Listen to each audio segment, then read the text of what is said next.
O esquema de segurança da posse do presidente eleito Jair Bolsonaro vai contar com detectores de metal nos acessos à esplanada dos ministérios. Os organizadores esperam entre 250 e 500 mil pessoas na esplanada dos ministérios no dia 1º de janeiro. As restrições serão muitas. Só vai dar para chegar a pé, depois de passar por 4 barreiras, algumas com detectores de metal. Ninguém poderá levar bolsas, mochilas, guarda-chuva, garrafas, máscaras, armas de fogo, objetos cortantes. Drones, carrinhos de bebê e animais também serão proibidos. Ainda não foi confirmado se Jair Bolsonaro vai desfilar de carro aberto, uma tradição da cerimônia. A decisão só deve ser tomada no dia da posse.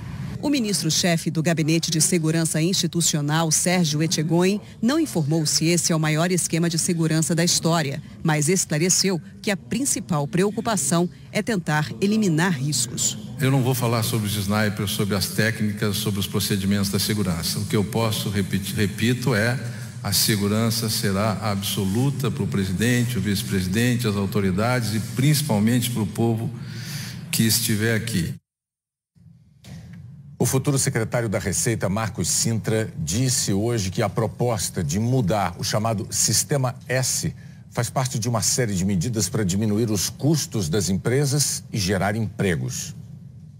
O futuro ministro da Economia passou o dia em Brasília em reuniões. Paulo Guedes não falou com jornalistas, mas ontem, no Rio de Janeiro, ele foi enfático. Defendeu um corte no financiamento, nos recursos que vão para o chamado Sistema S. 9 serviços da indústria, comércio, transportes, agronegócio, como SESI, Senai e Sebrae, que investem em capacitação de mão de obra, pesquisa, lazer e cultura para trabalhadores. Como é que você pode cortar isso, cortar aquilo e não cortar o Sistema S? Tem que meter a faca em um Sistema S também. Vocês estão achando que a CUT perde o sindicato, mas aqui fica tudo igual. O almoço é bom desse jeito, ninguém contribui. Eu acho que a gente tem que cortar pouco, para não doer muito. Se tivermos interlocutores inteligentes, preparados e que queiram construir, como Eduardo Eugênio, a gente corta 30%.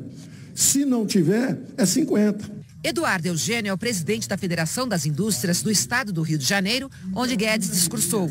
E a reforma trabalhista, aprovada há um ano, acabou com o imposto sindical obrigatório, reduzindo as receitas de centrais sindicais, como a CUT.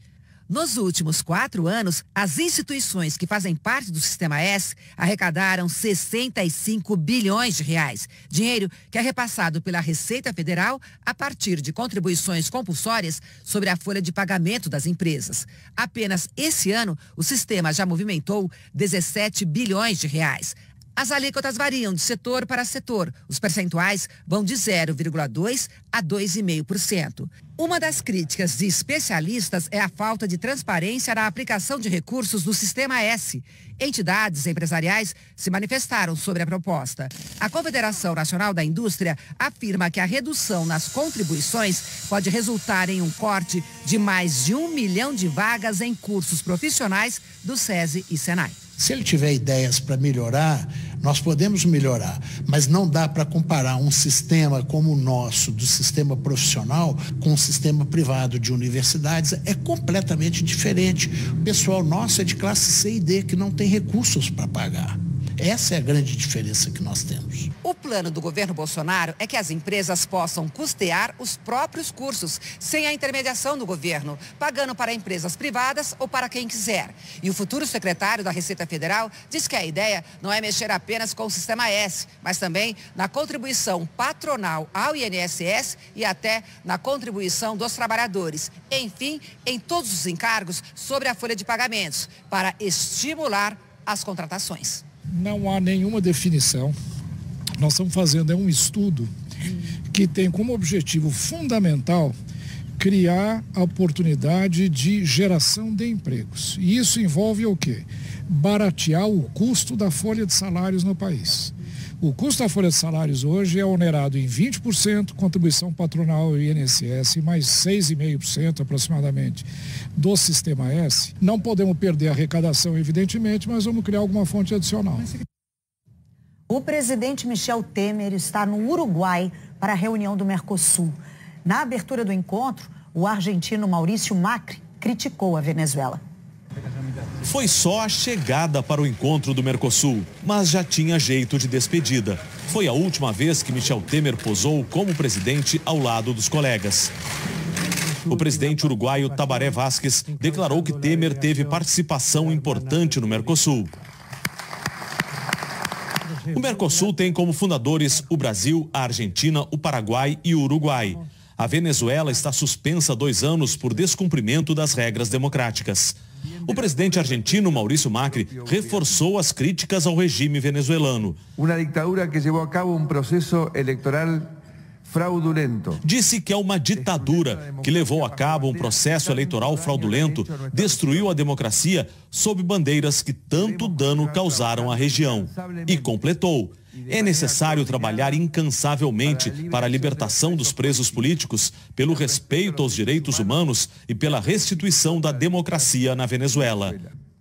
O presidente da Bolívia, Evo Morales, alinhado ao governo venezuelano, pediu respeito aos problemas e à soberania de cada país. Na sua vez de discursar, Temer lembrou que o Mercosul é bem diferente do que era quando ele assumiu o cargo. Recolocamos o bloco a serviço do crescimento de nossas economias, da geração de empregos em nossos países, da criação de oportunidades para todos. Aqui em Montevidéu, os chefes de Estado se despediram de Temer, mas já estão de olho no futuro.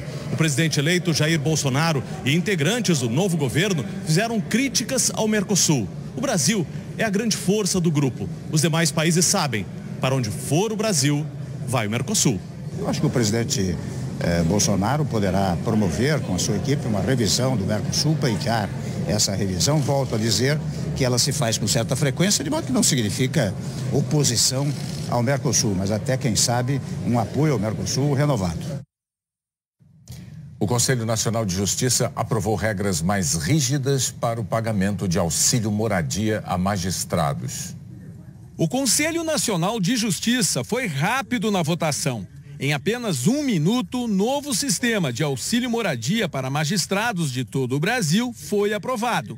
Não houve debate porque os conselheiros tinham recebido à minuta um esboço das novas regras com antecedência. Vossas Excelências receberam as resoluções, não havendo divergência, declaro aprovada a resolução.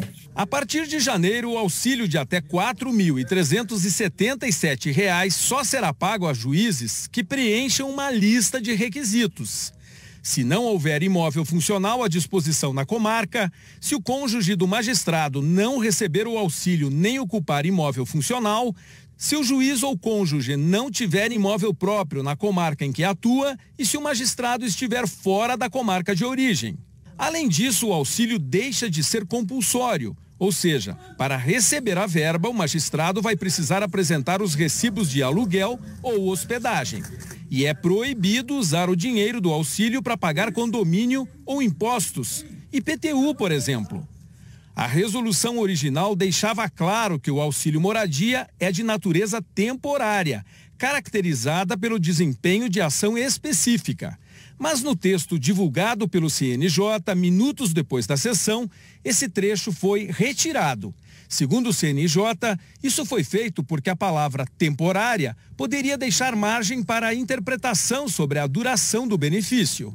Ao ser consultado, o presidente do STF e do CNJ, ministro Dias Toffoli, disse ao Jornal Nacional que houve erro, que a versão aprovada é a que inclui o caráter de natureza temporária do benefício e que no Diário Oficial será publicado o texto completo.